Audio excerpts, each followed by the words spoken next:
Alrighty, hey there, everybody. Welcome to this week's Facebook Live training session. Hopefully, you guys are having a good week and you're ready for Thanksgiving, which is coming up tomorrow. It's hard to believe it's already here. Um, so, wanted to take a moment and first of all, hopefully, if you're traveling, you've already gotten to where you need to go. If not, hopefully, you're staying safe today. And obviously, enjoy tomorrow. That's always important. But for today, we're going to talk about medicines. And specifically, I'm going to talk about over-the-counter medicines. Because this is something that obviously most of us use at some point, some of us more frequently than others. And so this is something I want to talk about because it's such an important topic. And obviously, over-the-counter medicines are the type of medicines that you're going to get from a pharmacy or the store that don't require a prescription. So you don't need to go to the doctor to have them, give you that piece of paper that you have to take and drop off, or now everything's electronic. But um, the big thing with over-the-counter medicines is that they've been around for enough length of time and have been proven to be safe and effective, as long as they're taken as directed, right? That is the key element with these. And there's many different kinds. It really just depends on obviously what your symptoms are. And that's the big thing with most over-the-counter medicines is they're designed to treat symptoms. They're not necessarily going to get rid of whatever the ailment is. So if you're sick, they'll help you feel better because they're getting rid of symptoms. For example, if you have a sinus issues or you've got nasal congestion and a cough, there's medicine that can help with that. But it's not going to make it go away. It's just going to make you feel more comfortable while your body does what it needs to make it get better, right? So there's a couple of things that I want to go over as far as certain tips that apply to all types of over-the-counter medicines. And then I want to dive into as far as very specific, like different categories. So that way you guys have some references. So if you ever need medicine, you know what you can go to the store and look for. So one of the first considerations when we're talking about over-the-counter medicines is you have to read the label. And I mean, you should do this for any medication that you take, whether it's prescription or over-the-counter, but you've got to read the label with over-the-counter medicines because this is very important because they have a lot of information on them that you should know what they are. And one of the most important is the active ingredients. This is key because sometimes some medicines are a single active ingredient and others have multiple active ingredients, and sometimes the active ingredients can overlap. So for instance, there's cold medicine that has a fever reducer in it. And if you take a fever reducer with the same active ingredient, but it's just a fever reducer and you don't realize this, you can end up overdosing on that medicine. And sometimes, obviously, it might not have a huge impact on you, but other times it can cause serious, significant problems. So this is why reading the label to understand what the active ingredients are is so key. You also want to look at the uses. What is the medicine going to be used for? Are there any warnings that are on the label? Directions. How are you supposed to take it? I mean, that's the key element, right? You don't know how much you're supposed to take unless you read the label. What are the inactive ingredients? Because most medicine has some form of inactive ingredient in it. And then there's also a bunch of other information that you should know, like the expiration date, the lot and batch code, the net quantity of contents, essentially how many pills or how much volume of liquid is it supposed to be, and then what to do if an overdose occurs. And the expiration date, obviously important because you want to get rid of any medicines that are expired in your medicine cabinet, which we'll jump into here in just a minute, as far as other tips regarding that. But the lot and batch code is really important because if there's ever a recall on medicine, this is where it's important to know because it's always going to give you that information, the lot number and the batch code, because that's how the drug companies make these. So usually if there's a recall, it applies to a specific lot and batch, not all kinds. This way, if there's a recall, you know, are the medicines you have at home in your cabinet affected or not. And then there's the whole other concept as far as when you're taking medicine, the acronym SAFER. And this stands for speak up, ask questions, find the facts, evaluate your choices, and read the label, which we just jumped really deep in on reading the label. So now we're going to focus on the other aspects of the SAFER acronym. And this is going to make sure that you're taking the medication properly and that you need to take the medicine, with the concept being that you're going to get the most benefit and least amount of harm out of this, right? Obviously, the whole point of taking the medicine is to make you feel better, not cause additional problems. Um, so part of this is especially true if you're taking over-the-counter medicines or if you're taking prescription medicines. When you're starting a new medicine, you definitely need to ask all those questions, because if you don't, then medicines can interact with each other. Some positively, most of the time though it could be negatively. And if you're not asking these questions, whether it's of your doctor or your pharmacist, then this is where you could potentially have those interactions and have a serious problem in some cases. So that's why you always want to make sure you can understand why you're taking the medicine. If you have any questions about it, what are those questions? Make sure you get them answered. Um, then also always ask, as far as, are there any interactions between this medicine and any of the other medicines you're taking?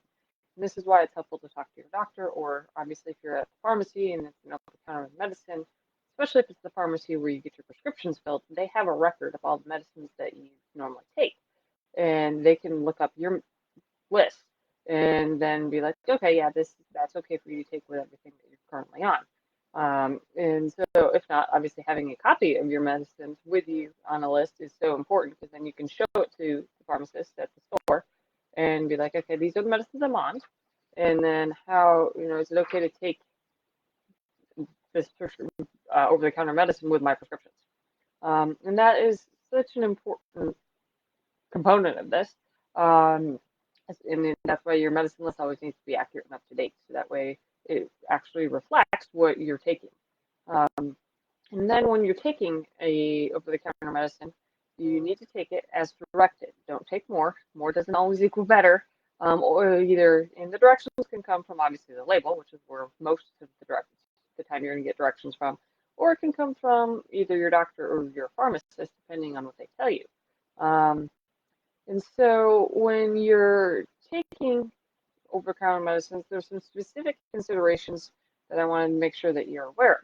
One, that you should avoid drinking alcohol if you're taking any antihistamines, products with dextromorphoone, which is in some cough medicines, or any medications that can cause sleepiness. Certain medicines, that's a side effect. Certain medicines, that's their purpose. So, for instance, Ambien is used for people as a sleep aid. If you're on this, you shouldn't be drinking alcohol, because alcohol has natural ability to slow your central nervous system down to the point that if you take it and you're on any of these other medicines, you're actually increasing your chances of slowing your breathing and your heart rate down too low. You can end up in a coma because of the combination of the alcohol with the medicine. So you should avoid taking over-the-counter medicines that treat sleeplessness. So don't take over-the-counter medicines that you will help you sleep, like Ambien or something along those lines, if you're taking prescriptions, sedatives, or tranquilizers. And this is where, if you're having trouble sleeping and you want to take something for that, make sure you talk to your pharmacist or doctor if you're already on a sedative or a tranquilizer, because once again, similar to alcohol with the medicines, it's the combination effect that is such the problem. Another big thing that you should avoid is taking laxatives if you have stomach pain, nausea, or vomiting. Laxatives are only going to make these worse. Don't take those. And then when I cover the different classes of medicines, I'll explain what they are, so that way you'll understand what those names are.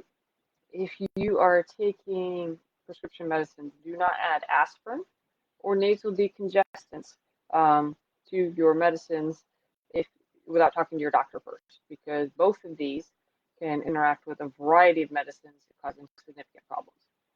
And then big one for women is that if you're pregnant or breastfeeding, always check with your doctor prior to taking any medicine, whether it's prescription or over the counter, because of the fact that these medicines, obviously, that are not harmful to you might be harmful to the baby.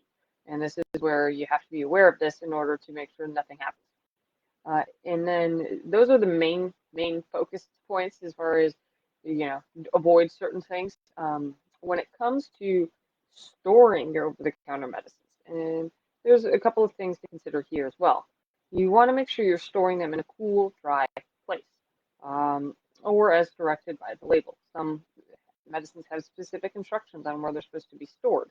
So you want to make sure that you're following that, or if you keep it in a place where it's cool and dry, is usually the general recommendation if there's no specific instructions. You want to always throw away any medicines that are past the expiration date.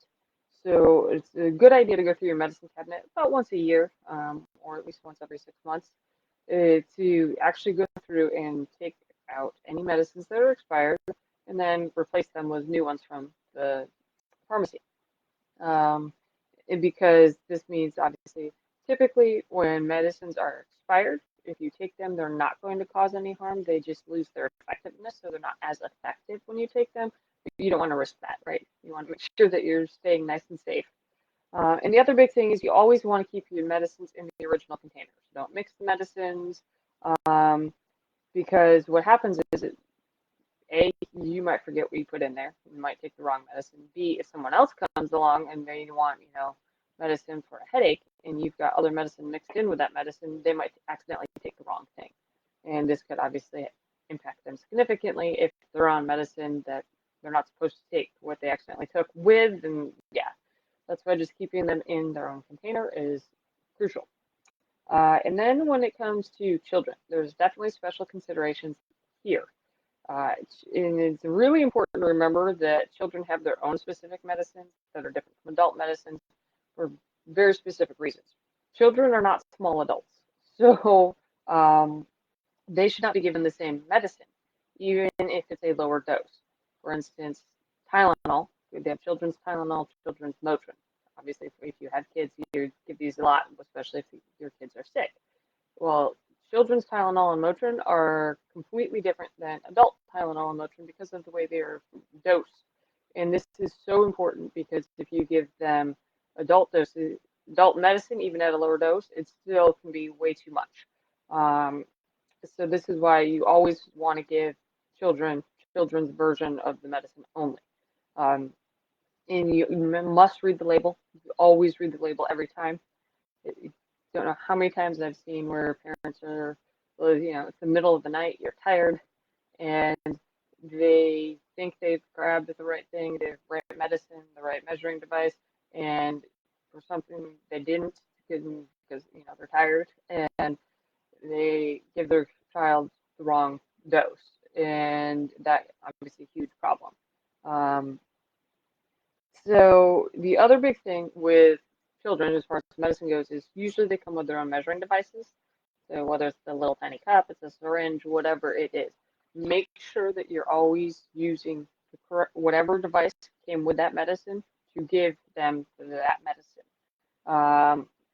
So this is so key because this way it's going to help you hopefully not have a mistake when giving your child medicine. And with children, most of the dosing is based off of weight. So this is why it's so important to make sure you have the right measurement device because this is, the manufacturers know, okay, this is how much is in this on our device that for this child at that weight. And then there's also different abbreviations to be aware of that are often on bottles. And so, teaspoon, tablespoon, milliliters, ounces, milligrams. And if you're not paying attention, it can be very easy to get these mixed up. Tablespoon is abbreviated TBSP, where teaspoon is abbreviated TSP. So it's literally one letter difference. So that's where you have to make sure you're looking at it to make sure you are, are you giving tablespoon or teaspoon? That's a huge different quantity when it comes to medicine. I think if I remember correctly, it's 3 teaspoons equal 1 tablespoon. So, I mean, that's how easy it is to give too much. And then as far as milligrams, that's abbreviated as mgs, milliliters is mLs, and ounces is OZs. So, ounces, it's a little different because it starts with an O, but milligrams, milliliters, this is where it gets very easy to, mix up the two. So you want to make sure you're obviously paying attention when you're giving medicine to children because this is, it's very easy to give the wrong amount, give the wrong medicine, and all of that. So just make sure you take the time to always read the label, understand the abbreviations, and always give children their own children's version of the medicine. Don't give them an adult version at a lower dose. As far as storing your own medicines, or obviously any other over-the-counter medicines, they all usually come with safety locks on the top. Make sure you leave those on, and then keep any medicines out of reach of children, because obviously, unfortunately, I mean, the way pills look, they look a lot like candy. And so if the kids can get to them, they are, they think they're candy. They don't think that it's medicine, but it's so important to keep them out of reach of children so they just don't accidentally ingest them. So obviously, if you have any questions at any point about over-the-counter medicines, you should always talk to your pharmacist, talk to your doctor. If you need more information, obviously the place to go is the Food and Drug Administration, the FDA. They're the ones who approve all medicines, especially over-the-counter medicines, as far as regulation, making sure that they're safe. So these are some resources if you need more information. As far as, let's dive into now the different uses for over-the-counter medicines and options that you can have if you have some of these symptoms. So for a fever, which obviously occasionally we all get sick, so we all have fevers, there's two main options usually most people go to, which is acetaminophen, which is also Tylenol, that's the brand name, or ibuprofen, which is usually Motrin or Advil. For pain, once again, you have both of these are options, but you also have a third option, which is naproxen, which is Aleve. The big thing with Motrin, Advil, or Aleve is these are all non-steroidal anti-inflammatory drugs, or NSAIDs. So if you have any issues with bleeding disorders or kidney disease, make sure you check with your doctor or pharmacist before taking them, because it can actually make these worse. If you have a cough, there's a couple options here. You have guanfacine, which is Mucinex, or you have dextromethorphan, which is things like Robitussin or Desolin. And the thing about these is Mucinex is designed to obviously break up mucus, the traditional Mucinex blend. And then Robitussin and the others are designed to suppress the urge to cough. A lot of these products now have both of these medicines in them. So you have to take a look at, this is where reading the label is so important. It's understanding what is it that you're getting. Are you getting a cough suppressant, a mucus expectorant, which means you're getting a mucus? Some of them have other medicines as far as fever reducers in them. Some of them have decongestants in them. So this is where when you're looking at essentially cough syrups, which used to be just literally cough syrups, a lot of them now contain other medicines in them to help with other symptoms, which is great. You just don't want to take medicines to treat those symptoms if you're already taking it in the one. And then we get to decongestants, and the decongestants actually come in two different forms. They come in pill form, and then they come in a nasal spray. So for pill forms, you have pseudoephedrine, which is Sudafed, or contact non-drowsy, and then phenylephrine, which is Sudafed PE. Pseudoephedrine has addictive type qualities. It was often abused by teenagers as a way to get high, hence why they came out with phenylephrine, which is great because it doesn't have that. And typically, the phenylephrine doesn't make you as drowsy like the regular Sudafed would. As far as nasal decongestants go, you have oxymetallazine, which is Afrin, neosynephrine, Sinex, and I mean, these are great if you've got nasal congestion in here. I mean, you take it and within 2 minutes you're like, oh, I can breathe again, until obviously it doesn't stop. But the other option is phenylephrine also comes in a nasal spray, and that's neosynephrine or Sinex capsules. The key thing with the decongestant nasal sprays is you don't want to use them for longer than what is on the package. Usually it's about 2 days, 3 days, and that's because it can cause a rebound effect. That if you use it for that long, it actually makes your nasal congestion come back and it's actually worse than it was before. So you want to make sure you're using as directed so you don't end up having that. And then we get to the category of allergies. Obviously, springtime is a big time for these types of medicines, but they can happen at any time. So there's, let's see, that's like about 5 or 6 different options here. You have diphenhydramine, which is Benadryl. You have chlorpheniramine, which is chloroquine trimethen, brompheniramine, which is Dimetapp, Chymomastine, which is Tavist, Lortidine, which is Elevert, Claritin, or Dimetapp, ND. You have Fexofenadine, which is Allegra, and then you have Cedarizine, which is Zyrtec. So all of these are available over the counter, obviously, and they all work slightly different because they work on the different histamines that are within our body. So there's many different histamines, and sometimes, certain ones are aggravated by certain allergies, so certain different medicines work better. The key thing here to remember is that Benadryl, chlorotrimeton, regular Dimetapp, and Tavist, the side effect of all these can be drowsiness or sleepiness. So a lot of people, if you're affected by that, don't take them during the day. You know, take them at night before going to bed. So that way you're not affected by that. You don't want to be driving a car and have an issue with that. But Elevert, Claritin, Allegra, Zyrtec, those don't cause drowsiness, so those you're more likely to be able to take during the day and not have that effect, and hopefully get some relief from your allergy symptoms, right? So with the next group, this is antacids, which obviously this is a huge, huge group because, we all get heartburn or indigestion or something. Oh, your stomach just doesn't feel right. So we want a medicine that's going to fix this. So you have Ranitidine, which is Zantac, Cimetidine, which is Tagamet. You have a combination medicine of calcium carbonate and magnesium hydroxide, which is Rolaids.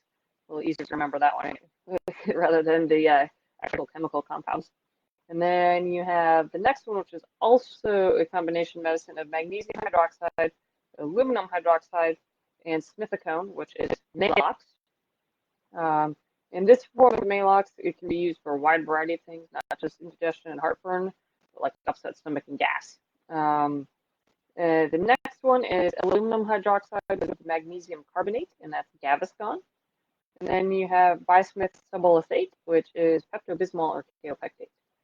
So as you can see, there's a bunch of different options. Obviously, people usually have their go-to as far as which one works for them. So it's just sort of experimenting here. If you unfortunately have issues with heartburn or indigestion, find the one that works best for you. Just make sure you're not mixing these because obviously several of them have the same compounds in them, but they're also mixed with other compounds. So just make sure you choose one and stick with it for that duration, and then if that doesn't work as well, next time try something else.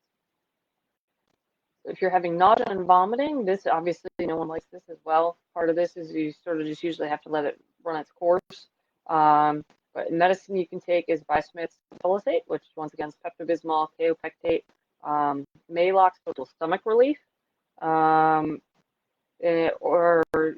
something like that. That can help if make you feel slightly better. But the big thing is with nausea and vomiting, you want to do replacement liquids. So this usually is something like Infolite, Pedialyte, something that's going to get those electrolytes back into you that you're losing through the vomiting part. Then we get to the other end, diarrhea. Obviously, that's not a fun thing either. Big one here that a lot of people take is loperamide, which is Imodium. Key thing with this is to remember that if your diarrhea is actually caused by an infection of some kind, rather than just your body's response to, it doesn't like what you ate, the Imodium can actually make your diarrhea worse. So be warned that if you take Imodium and all of a sudden your diarrhea gets worse, it's probably because you have an infection that's causing the diarrhea versus it's just, your stomach didn't agree with what you put in it. A couple other options are the bismuth subulosate, which once again is Pepto-Bismol, kaopectate. That can actually help with diarrhea. So, I mean, quite literally the Pepto-Bismol commercials where they go through the whole list of symptoms that you can use it for. Yes, that's accurate. And then the other thing, once again, with this, is you want to have those replacement liquids, so the Infolite, Pedialyte, because yes, you're still losing fluid and electrolytes when you're having diarrhea, and you want to replace this because otherwise it can throw off your electrolyte balance. You can end up dehydrated, either with the nausea, vomiting, or the diarrhea. So you want to make sure that you are getting those back in. Then another big thing that a lot of people feel is like gas in their stomach, or they feel bloated, it hurts. So there's a couple of options here. You have smithicone, which is also called Gas-X. It usually comes in the form of a gel tablet, and it works really well. kicks in really fast. Then the others, the bismuth subelactate, which once again is Pepto-Bismol, kaopectate, one of those, or the Maalox total stomach relief, whichever works. And then you have the opposite of the diarrhea. You've got constipation, which that's not fun either. So there's a couple options here as well. You have docusate sodium, which is cholase, which is a stool softener, which is designed to help get any stool that's in there and make it easier to push through versus, harder. And then you have Biscadol, which is Duclox, which is a laxative. And this is just going to help get rid of everything. Obviously, there's a couple other options as far as, there's plenty of options actually for constipation, but those two are the most common. If you're really having difficulty, you can try magnesium citrate, which is a liquid that you have to drink, and that's available over the counter. But it doesn't really taste that good, but it's very effective. They also have over-the-counter enemas, but these you have to be really, really careful with. There's suppositories. There's plenty of options to deal with constipation. Usually the first course of action is trying to take a pill of some kind before you move on to the other things. When it comes to motion sickness, there's a couple options here as well. Typically, most people don't have to worry about this unless they're going to be on an airplane or they're going to be like on a cruise ship. Some individuals, though, do get motion sickness in cars, so this could be helpful for you if that's the case. You have dimethylhydronate, which is Dramamine, or you have meclizine, which is also Bonnie, antiviral sea legs. Either one of these work really well. It just really depends on which one you find more effective. If you have any rashes or itching, which is obviously common, especially in summer, if you're out and about and you come into contact with something that your skin just doesn't like, you can use hydrocortisone cream, which is a topical cream that you put on your skin. And this is also called Cordaid or Cortisone 10. You can also use oral antihistamides, or what we talk about in the allergy medicine section. You could use some of those as well if you're having some itching and rash. And then we get into the next big group, which is basically fungal infections, which are diaper rash, athlete's foot, jock itch, ringworm, thrust, and yeast infection. And each one of these medicines I'm going to talk about, we usually work on one of those. Others are a little bit more broad, so they can be used regardless of what type of fungal infection you have. But typically, if you're at the pharmacy and then the over-the-counter section, they're going to be labeled not by their medicine name, but by their intended purpose. So if your child has diaper rash, then go to the section that they have to talk about diaper rash. If you've got a yeast infection, go to that section. So athlete's foot, usually that's more of a powder. But the key thing is just going to go through the list here, so that way you sort of know what to look for. One of the first ones is nystatin, which is mycostatin, nimacin, Pediadry, and Niastop. You have mecnozoil, which is Monistat or Desinex. You have clotrimazole, which is Kenstidin, Desinex, or Lotrimin. You have ketoconazole, which is Nizoral, Exelgil, or Extina. And then the last one you have is phenazopyrene hydrochloride, and that's simply azo. That was usually more used for yeast infections or something like that. So for migraines, there's a very specific medicine that usually it's a combination medicine, so it has aspirin, acetaminophen, which is Tylenol, and caffeine in it, and this is known as Excedrin, and that is designed specifically to help individuals with migraines. And since it has aspirin and Tylenol in it, this is why you want to make sure you're not taking either one of those in addition separately to the Excedrin. For women, if you're having period cramping, there's medicine specifically for that. Once again, this is a combination medicine. So there's acetaminophen, which is Tylenol, there's caffeine, and then there's pyrolamine maleate, which is an antihistamine. The brand name for this is Midol, so you've probably heard of that. It can be effective if you're having that discomfort. For mouth pain, you can try benzocaine, which comes in the brand name of Oragel, which is usually just a gel that you put on wherever, if you have a sore, like you bit the inside of your mouth and you got a little ulcer. The Oragel, what it does is benzocaine, it's actually like lidocaine, so it's a numbing agent, so it will numb it up. It makes it a little more comfortable. The thing with this is because obviously your mouth is a moist, wet environment that you're going to probably have to reapply it more frequently, especially if you're eating, because it's just going to get naturally washed off. And then as far as infection prevention, so this is where if you get a cut and you wash it off everything, then you want to put something on it to help prevent any potential bacteria. It's the type of ointment, cream, something along those lines. And this is bacitracin with neomycin and polymyxin B, all in the same ointment. And usually we know it as Neosporin or Neosporin triple antibiotic ointment. That's what this is. And now they've also got it in a topical spray. So it's a spray that you can actually spray on. So if you don't want the ointment, you can go with the spray, whichever works better for you. So that's the general overall list. By no means is it an extensive list of everything that you should know about over-the-counter medicines, but these are some of the most common ones that most people use. So I wanted to share those with you guys so that way you had a little bit of a reference list. Obviously, if you need to go back and rewatch this to make sure you got it all down, feel free, as I know it's a lot of information. If you go to demystifyingyourhealth.com, I wrote an article about it, and there's an actual printable page with all that on there. So it's called the Fast Facts page. So you can print that and have that readily on hand so you don't have to worry about taking your own notes. And that is pretty much it for today as far as over-the-counter medicine. So hopefully you guys found this helpful, informative. If you have questions, please either message me, put them below the video. If you have comments, I'd love to hear from you guys. Otherwise, you guys have a good Thanksgiving tomorrow. Enjoy the time with your loved ones. Enjoy, obviously, the yummy food. And I will see you guys next week.